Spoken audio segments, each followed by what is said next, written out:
This is the grave of my great-great-grandmother, Eliza Jane Anthony Sturgeon Shaw.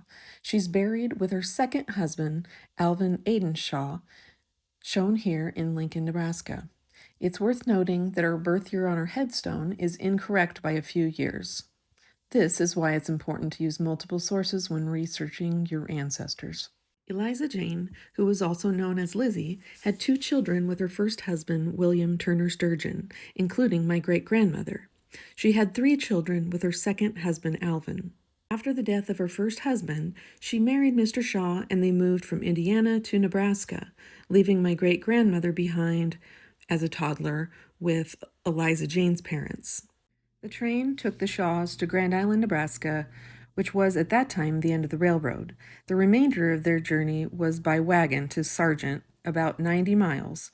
The Shaws were some of the first pioneers to arrive in Custer County. This is an abandoned homestead located just outside Sargent. The Shaws made a living ranching and farming. Eliza Jane faced many hardships. She buried 2 husbands and an adult daughter.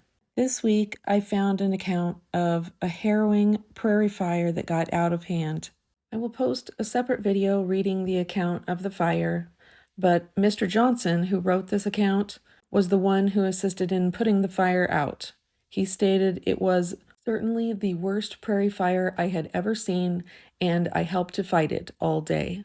When I first started researching family history about 20 years ago, I wondered, what did my great and great-great-grandparents look like? While the only picture of Eliza Jane I was able to find was the one from her obituary, I was able to find plenty of other photographs of pioneer life in Custer County. Lizzie and her husband Aidan lived a short distance away from Solomon D. Butcher. He moved to Custer County about the same time as the Shaws. Pictures like this give us a glimpse into what life was like at the time the Shaws lived in Custer County. Butcher's images have been used in many publications to show what life was like for the American pioneer.